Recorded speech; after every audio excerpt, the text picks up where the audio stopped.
I'm not a lawyer, but even if you've stopped caring about the YSL trial or maybe never cared at all, what happened today was absolutely insane, and you're going to want to watch this video. So let me tell you what happened on day 87 of the YSL trial. So this is a man named Kenneth Copeland, aka YSL Woody. And back in February of 2023, a 3.5-hour video of Woody talking to Fulton County investigators was leaked online, and he was in there talking. So this way I had Quay Savage. Which Savage? Yes, it's crazy. 21 Savage? No. 44 Savage? Yes. Okay. They're gonna do what?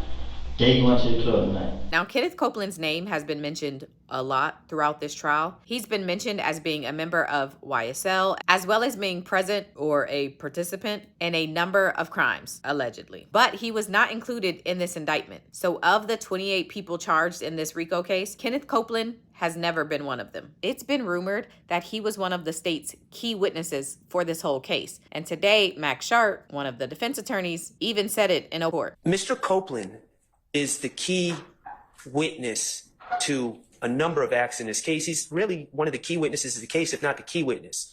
His credibility is the crux of this case. He's the linchpin of this case.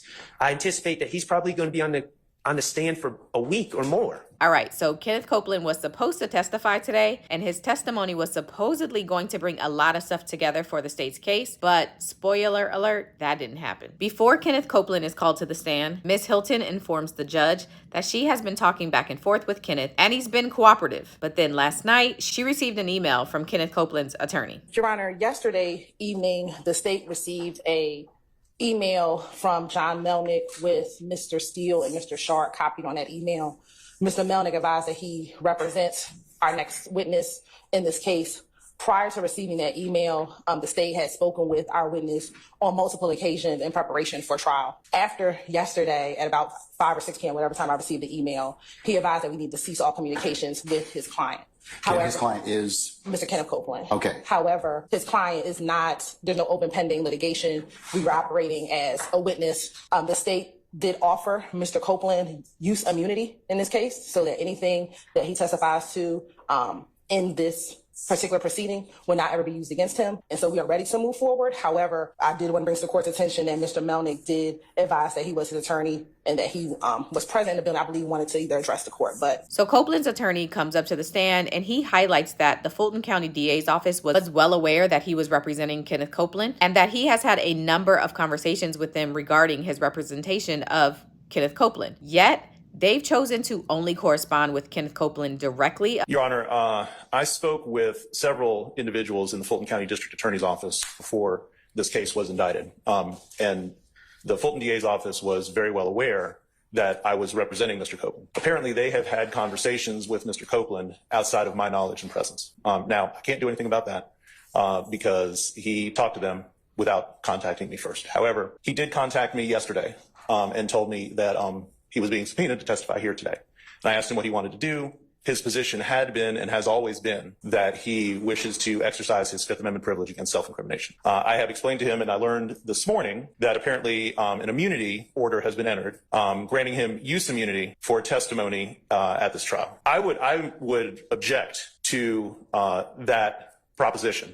And the reason is this. I know very well that the district attorney's office knew about my involvement in this case from the inception of this case. I spoke with Don Geary in 2021 about this matter. And he asked me whether or not Mr. Copeland intended to cooperate with the state. And what he told me is that Mr. Copeland would probably either be a witness or potentially a defendant in this case. I spoke with Mr. Copeland. We had numerous conversations. And Mr. Copeland has steadfastly said that he intends to exercise his Fifth Amendment privilege. I have also participated in a conference call regarding a bond for Mr. Copeland when he was when he had an indictment in Judge Whitaker's division. Present in that conference call was myself, Adrienne Love, Adam Abadi, Abby Potter, and Judge Whitaker. And we very specifically discussed the state's concerns about Mr. Copeland getting a bond in that case, given that the state wanted to utilize him as a witness in this YSL case. So, Your Honor, Mr. Copeland is here.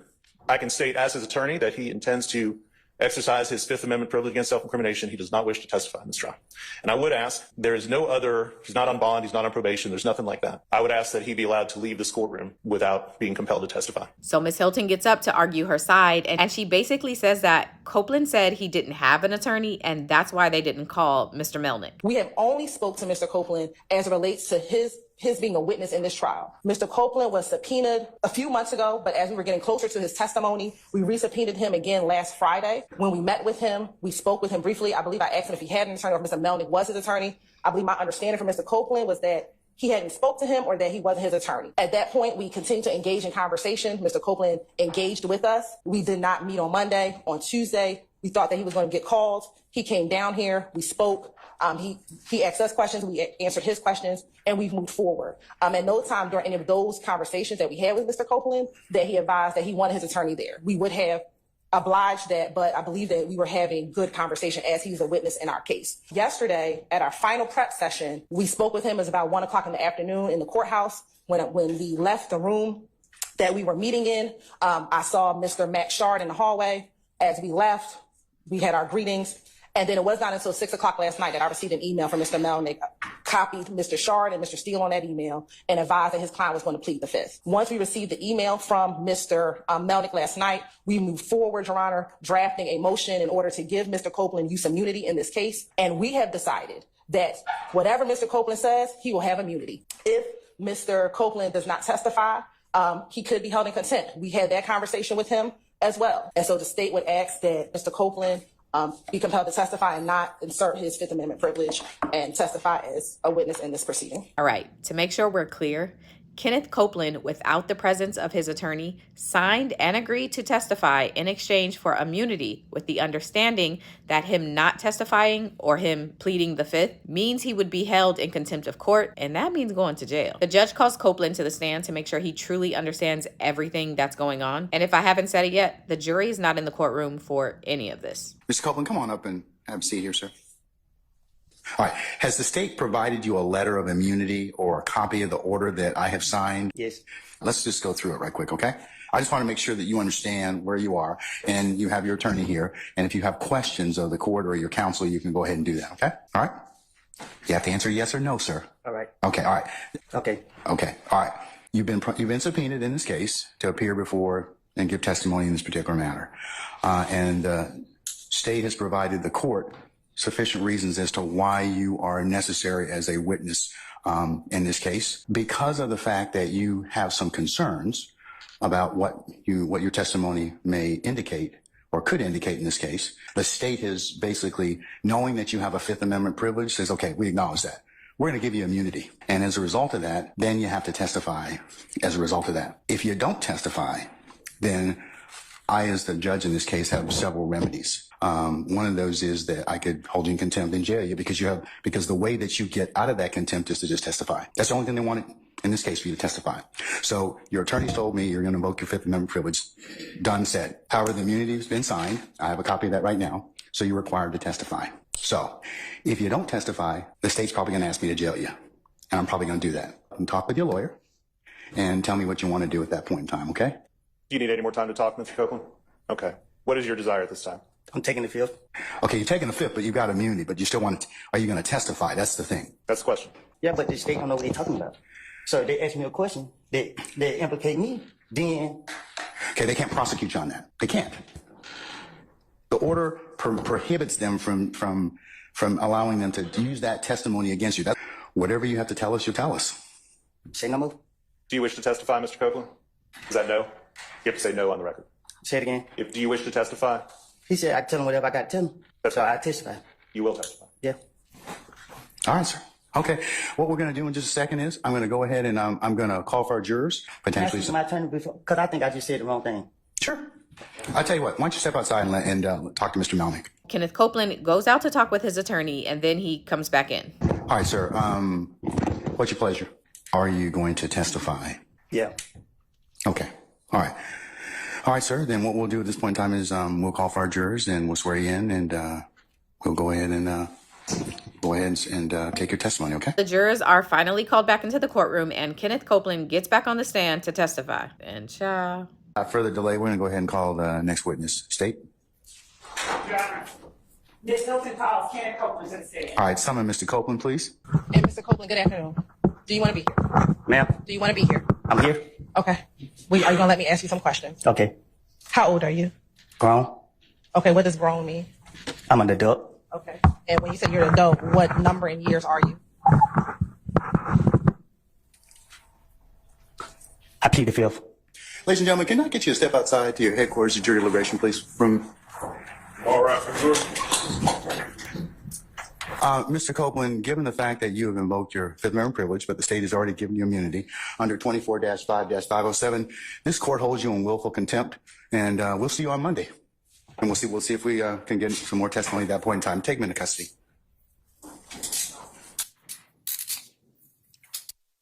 Did you hear the cuffs? State, do you have any other witnesses you plan on calling this afternoon?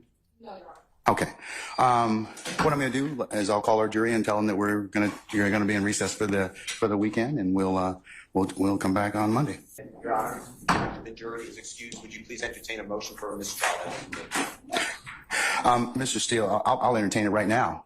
And what's the basis for your mistrial? We didn't know he was going to invoke. We didn't know what he was going to testify to, and I certainly didn't let him. He was only asked one question. So at this point in time, you can't knowingly let a witness invoke their Fifth Amendment privilege in front of a jury, but that didn't happen in this case. Last thing we heard from Mr. Copeland was he was going to testify. So everything you say, I'll adopt because I was about to say those words. Based upon information belief, I'd like to call witnesses from the prosecution. I was told, I do not have the personal information, but I was told that Mr. Copeland made that known to officers of the prosecution team prior to being called right now. But it's what I was told. I mean, the last thing the court knew, and he has counsel. If a party knows that a witness is going to invoke the Fifth Amendment in front of a jury, which poisons us, I mean, there's no doubt it prejudices Mr. Williams et al., all of them, because this trial's been going on now, I believe, 8 months in front of a jury, and they've heard Mr. Copeland's name however many times a court reporter says. Casey, that's what we've heard. No, so the jurors have heard Kenneth Copeland. And as well, okay. I opened on him that he's a killer. We cross-examined all these witnesses about Kenneth Copeland. The state talked about Kenneth Copeland. My point is, if this honorable court finds that the state knew or had reason to believe that he was going to do this in front of a jury, that his response was going to be, I'm invoking the Fifth Amendment, then, Your Honor, yes, I adopt what you said. That's wrong of a party, and I'm moving for mistrial. Okay. Okay. All right, sir. Thank you. Yes, Ms. Love. Your Honor, I'd just like to put some things on the record regarding Mr. Copeland. As we stated earlier, Mr. Copeland has... I don't want to interrupt you. Your Honor, I'm just telling the court I am not accepting the proffer. Your Honor, if I may... Okay, but counsel gets the proffer, Mr. Steele. I can accept that. So could you sit down? Sit down, sir. Sit down. Okay, thank you, sir. All right, Ms. Love, you can complete your proffer at this point. Your Honor, yes. Just to relate to the court the observations that members of our office have made throughout the course of this morning and throughout the time that we've been dealing with Mr. Copeland. Our cause for concern is Mr. Copeland's communication that he is going to us, that he is going to speak, that he is going to speak on the stand, that he is going to testify, and watching what happens when Mr. Copeland gets on the stand. Mr. Copeland did not want to have to be taken into custody. The court gave him the opportunity to have present in court with him someone who is supposed to be representing his best interests. What we have seen is communication, both verbal and nonverbal, between Mr. Copeland's supposed counsel and counsel for defendants. And a look as if I tried from Mr. Copeland's supposed counsel in the direction of counsel for the defendants after Mr. Melnick attempted to assert for Mr. Copeland. May I finish? Let her finish, Mr. Melnick. Please sit down and I'll let you start. Okay? All right. Thank you, sir. While Mr. Copeland is on the stand stating that he wants to testify, that he will testify rather. So we are watching, and Mr. Melnick, I believe it may even be captured on film. The court can look at it. Mr. Melnick turns to the direction of counsel for the defendants and motions like, that's it. Then, upon information and belief, as we are standing out waiting for the jury to come in, Mr. Copeland requests to speak with counsel for the state, but Mr. Melnick keeps walking in. Then, as Does he at any point in time tell you I'm not going to testify? I'm invoke the Fifth Amendment. No. As what happens, as Mr. Copeland requested to speak with the state, Mr. Melnick keeps going in, regardless of Mr. Copeland's request to speak with the state. And then we learn that Mr. Melnick tells Mr. Copeland they are going to hammer you. So Ms. Hilton comes back in and asks me, had I spoken with Mr. Melnick? Had I told him that we are going to hammer Mr. Copeland, the state had not made any such communication with anybody. So what we are seeing, we believe, is tampering with witnesses, this particular witness on the part of people who are not the state. So we are concerned. I don't know that Mr. Copeland's interest is being represented when that interest may not be in alignment with the people that Mr. Melnick is communicating with on breaks. And after Mr. Copeland has communicated to this court, he will testify. The reason Ms. Hilton was not in here just now when the jury came out is that Mr. Copeland asked to speak with Ms. Hilton. But Mr. Melnick kept going back in there and going back in there and going back in there. And the reason that we have a problem with this is that Mr. Copeland is not facing any charges. For Mr. Melnick to suggest or say to him that we're going to hammer him, it causes us to call into question whose interest he's representing. As to this motion for a mistrial, we would argue that it's caused by actions on the part of people other than the state. So, Your Honor, I would ask that the court deny the motion for a mistrial. I'm going to deny the motion for mistrial, Mr. Steele, at this point in time. I'll note that you've made it. Let me interject to make sure that we are all clear about what's happening. Steele wants a mistrial because knowingly allowing Kenneth Copeland to get on the witness stand and plead the fifth is prejudicial against the defendants in this case. But Ms. Love just said essentially that Kenneth Copeland's attorney and the defense attorneys are in cahoots and trying to get Kenneth Copeland not to testify. Ciao. So mistrial denied, but Brian Steele isn't done. He and Max Sharp have more things to say. That in order for you to deny my motion for a mistrial, this is bad. And I'm going to deny your motion, and I've made my ruling. So I'm done at this point in time, okay? In terms of this motion for mistrial. Well, I'd like to call the witnesses, but I understand what you're saying. I'm not going to call any witnesses. I don't need any witnesses. Your proffers are fine, okay? I believe that the state was on notice that something like this was going to Okay, all right. But all of you have kind of either unwittingly or from, I just remind you, from outside agitation or otherwise, you all need to stay away from any of this. You do. Both sides need to do this. Both sides? Do not let outside influences influence your actions and get you in trouble. You all should rise to a higher standard in terms of don't let any of this stuff. I mean, these witnesses will testify to whatever they're going to testify to. So The defense has done nothing. I didn't say you did anything wrong. Okay, but I've heard is that the state. I didn't say you did anything wrong, but I understand, okay. Your Honor, but I just want to be clear. The only thing that I've heard today is that the state met with Kenneth Copeland without his attorney. Because I understand that, but you can't let other people, and I would advise you not to let third parties influence what you may think a witness is going to do. That's not happening. Okay, and that's all I was trying to tell you. Okay? Okay. All right. Judge, I would like to hear. Yes, sir. What does he like to tell me, Mr. Melnick? Judge, I went back and reviewed my communications with the Fulton County District Attorney's Office in relation to Kenneth Copeland. And I found communications as late as June 5th of last year where the Fulton County District Attorney's Office had reached out to me about speaking to Mr. Copeland concerning this trial. Neither of these attorneys, no attorney at this table has ever attempted to contact me about Mr. Copeland and about his willingness or desire to testify at this trial. They have put us in this position where at the last minute, I'm trying to advise him as best I can what I think is best for him. Had they exercised the slightest bit of professional conduct, we would not be sitting here having this conversation today.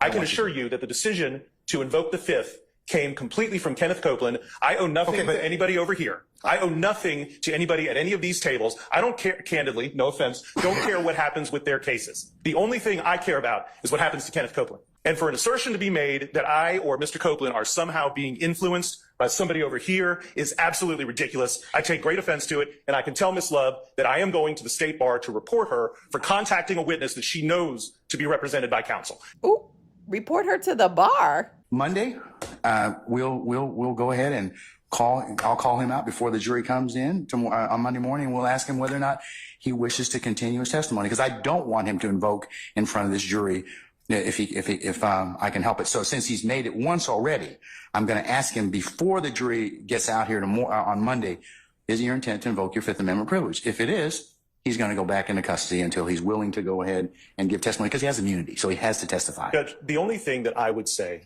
is that the primary reason Mr. Copeland is in custody right now is because the state has utterly failed to follow up with me in any regard with regard to what Mr. Copeland wants to do or intends to do. I suspect that that's probably not true. It is grossly unfair. I've known you for almost 2 decades. I've known Ms. Hilton and Ms. Love in particular for for a long period of time, and I don't think that they would do that to you. When I talked to Mr. Copeland, he told me Mr. Melnick was not his attorney. So that is, I talked to the witness because When did you talk to Mr. Copeland? last Friday, because my understanding prior to that is that Mr. Melnick had told Ms. Love that he wasn't his attorney. So when we went to go serve him, I understand that he did not have an attorney. When I met with Mr. Copeland, and this is Friday evening, Mr. Long and I went to go meet with him in the car. We said, hey, I think Mr. Melnick's your attorney. He said, Mr. Melnick is not my attorney. Her scooting over is sending me. He said, I haven't even talked to him. And then that is when we proceeded to begin our conversations. Anytime Mr. Copeland did not want to speak with us, we did not speak with him.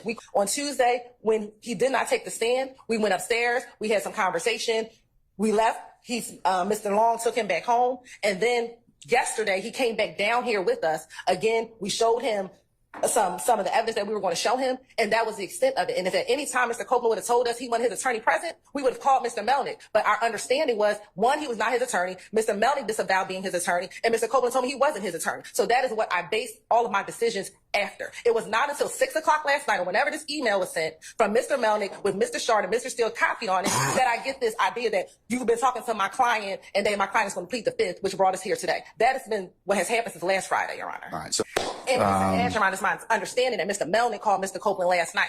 So it wasn't even that Mr. Copeland called Mr. Melnick. Mr. Melnick so happens to call him the night before he's supposed to testify. So I don't know what has happened or what has transpired, but that is the extent of what occurred. So I'm not going to get into my conversations with my client. no, and I don't expect you to. That's where we are at this point in time. Is that Monday morning? I will bring Mr. Copeland back out.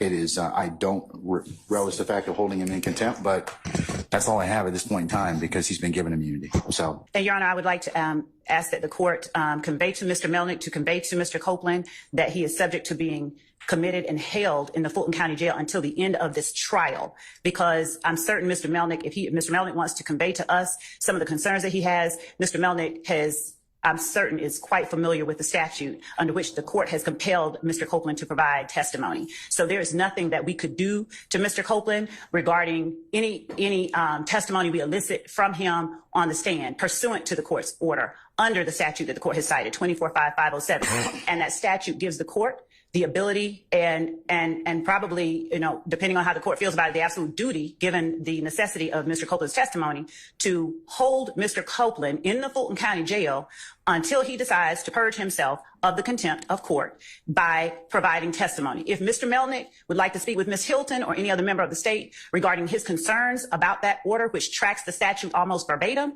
then I would invite him to do so. Otherwise, as I've stated, I don't see it being in Mr. Copeland's best interest to be confined to the Fulton County Jail until the end of this trial. But I will leave those matters to Mr. Melnick, who at this time is asserting that he is representing Mr. Copeland. But again, that was not the understanding that Mr. Copeland had previously given to us. Y'all heard that?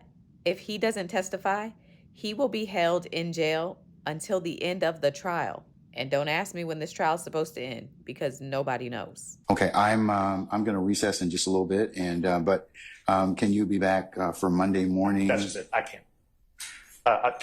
Is this something I can take off the record? Well, I kind of have to call him on Monday. I do. I mean, there's no choice. I have no choice because that is the next session of court. Judge, I have non-refundable tickets. Non-refundable tickets is so real. Out of town on Monday. I can't be here. I cannot be here. And there's nothing I've had this on file with Fulton County since December 15th of last year. And again, had the state contacted me before today, I would have made them aware of this. Well, there's one of those times as a lawyer that you're going to probably have to kind of figure out a solution, sir. I mean, I don't want to put you in this particular position. I can't be here, Joe. I absolutely cannot be here. Well, you have a choice. You can be here if you want, but you'll have to figure out some other things to do with your tickets.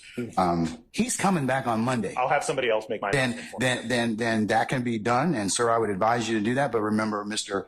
Copeland, has to have some concurrence. So maybe before he leaves and goes actually to the Fulton County Jail, you may need to have a conversation with him about that. So we're clear, and I'm clear as to whether or not you're coming back on Monday or somebody else is. And I need to know who that lawyer is. Summon our jurors, please.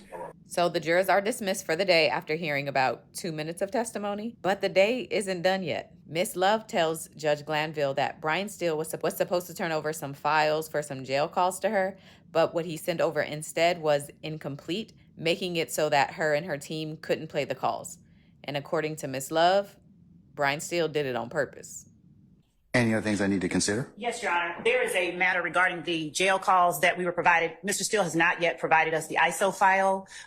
We received something additional on a thumb drive last night. We had the deputy of our jail call unit look at that, and we are again missing. We do not have the complete file. To be able to play, though? To be able to access it properly, to be able to look at it, authenticate the calls, the time of day, all of that. We don't have it. We were provided last night a thumb drive with cut and pasted file names up under headings, with some additional pieces of a file that would have had to, again, have been deconstructed from the way that the file would have been given to counsel for defendant Williams. We are asking the court to compel defense counsel to turn over to the state the file in the original condition that it was given to them, so that we may properly access and evaluate the content and the time and date and all of that, and the authenticity of those calls on that file. It has been deconstructed, and particular parts of the file have been extracted and purposefully kept out of what is given to the state. So we are asking, again, that the court compel either, you know what? And if they don't want to, then we're asking that they just be excluded. And Brian Steele gets pissed. Judge Glanville, Sir. you allow another moment when Ms. Love calls me that I did not do something. They have the exact image of what we got from the jail in Fayette County. That is it. And if I get another false allegation and you do nothing, I'm shocked. I'm appalled at you. I sit here day after day with this false allegation just machine. I gave the state everything. There's been no disconstruction. There's been no purposeful. I don't care. I don't care. I give over everything. I've done this for 33 years. Never in my life have I seen a trial. I've done 300 appeals in the state of Georgia alone. I've never read a case like this. Judge, I gave them everything I had. I waited. I was at my office till 8 after 8 last night. I waited for their investigator to come by. I handed him an exact copy of thumb drive. They have everything that we got from the Fayette County Jail. There's been no deconstruction. There's been no purposeful exclusion. This is not the first time. Okay. And I apologize that I'm getting tempered, but I've never been treated like this. You talk about professionalism every week. Professionalism is lacking with one lawyer here. Ooh. It has never been. I don't even like coming to court. I used to love this. I would die for what we do. I used to say, I'm dying. I would die. I couldn't choose a better profession. If I had litigated with Ms. Love, I would. Your Honor, could we strike the hominem attack? Really, could we strike that? Okay, everybody, calm down. Everybody, both of you, please be seated. Judge, I'm not Both of done. you, please be seated. You have to do something. You have threatened me with contempt. You have threatened me with jail. If you go back in time, we can just start in voir dire. Jury after jury, you did individual voir dire painfully. Ms. Love would come in and say that juror was crying. It was not true. You would say, that's not my recollection after I said it. You did nothing. We start the case. Mr. Steele. I asked you, please. Mr. Steele. Please, how would you feel if you were being treated Mr. like Steele. this? Mr. Steele. I'd like to finish. Mr. Steele.